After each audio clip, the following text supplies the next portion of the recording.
14.558 ca COVID-19 mới, quá một nửa là F0 cộng đồng.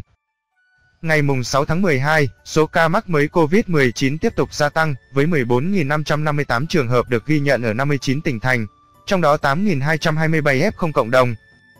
Tính từ 16 giờ ngày 5 tháng 12 đến 16 giờ ngày 6 tháng 12, trên hệ thống quốc gia quản lý ca bệnh COVID-19 ghi nhận 14.591 ca nhiễm mới, trong đó 33 ca nhập cảnh và 14.558 ca ghi nhận trong nước, tăng 246 ca so với ngày trước đó tại 59 tỉnh. Thành phố có 8.227 ca cộng đồng, cụ thể, tại Cần Thơ, 1.189, Thành phố Hồ Chí Minh, 1.174, Tây Ninh, 859, Sóc Trăng, 793, Bến Tre, 699, Đồng Tháp, 695, Cà Mau, 639, Bình Phước, 637, Hà Nội, 587, Bà Rịa, Vũng Tàu, 569, Vĩnh Long, 535, Bình Thuận, 485, Bạc Liêu, 481, Trà Vinh, 466, Khánh Hòa, 461, Kiên Giang, 364, An Giang, 345, Đồng Nai, 308, Hậu Giang, 291, Tiền Giang, 285, Đắk Lắk, 269, Bình Dương, 226, Bình Định, 222, Lâm Đồng, 207, Hải Phòng,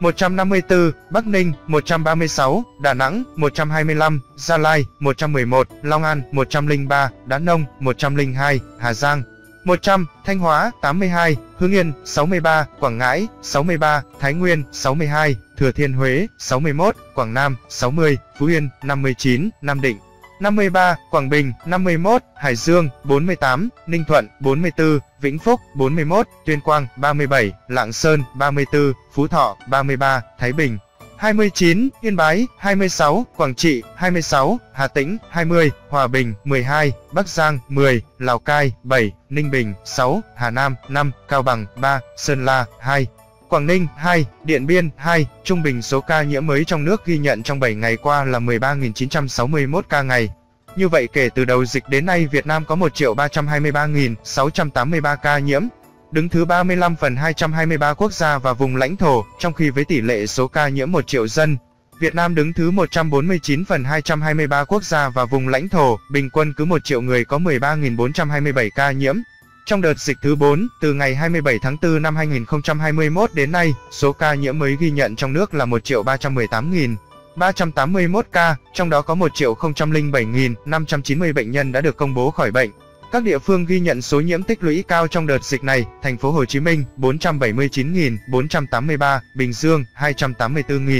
284.489, Đồng Nai 89.822, Long An 38.800, Tây Ninh 33.342. Về tình hình điều trị, trong ngày có 1.130 bệnh nhân được công bố khỏi bệnh, nâng tổng số ca được điều trị khỏi lên 1.010.407 trường hợp. Số bệnh nhân nặng đang điều trị là 7.006 ca, trong đó, thở oxy qua mặt nạ 4.638 ca, thở oxy dòng cao HFNC 1.445 ca, thở máy không xâm lấn 162 ca, thở máy xâm lấn 741 ca, ECMO 20 ca. Về số bệnh nhân tử vong, từ 17 giờ 30 phút ngày 5 tháng 12 đến 17 giờ 30 phút ngày 6 tháng 12 ghi nhận 223 ca tử vong tại thành phố Hồ Chí Minh 94, Long An 20, Cần Thơ 18, An Giang 15, Đồng Nai 14, Tây Ninh 13, Tiền Giang 10, Kiên Giang 8, Bình Thuận 5, Sóc Trăng 5, Trà Vinh 3, Bà Rịa, Vũng Tàu 3, Đồng Tháp 3, Bạc Liêu 3, Cà Mau 2, Quảng Trị 1, Quảng Ngãi 1, Lâm Đồng 1, Nam Định 1, Khánh Hòa 1, Đắk Lắk 1, Bến Tre 1.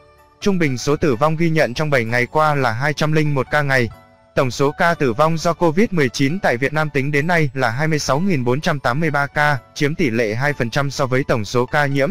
Tổng số ca tử vong xếp thứ 33 phần 234 vùng lãnh thổ. Số ca tử vong trên 1 triệu dân xếp thứ 133 phần 224 quốc gia, vùng lãnh thổ trên thế giới, so với châu Á. Tổng số ca tử vong xếp thứ 9 phần 49, xếp thứ 5 ASEAN, tử vong trên 1 triệu dân xếp thứ 27 phần 49 quốc gia, vùng lãnh thổ châu Á. Xếp thứ 6 ASEAN. Về tình hình tiêm chủng, trong ngày 5 tháng 12 có 396.664 liều vaccine phòng COVID-19 được tiêm. Như vậy, tổng số liều vaccine đã được tiêm là 120.828.796 liều, trong đó tiêm một mũi là 73.393.169 liều, tiêm mũi 2 là 54.435.627 liều.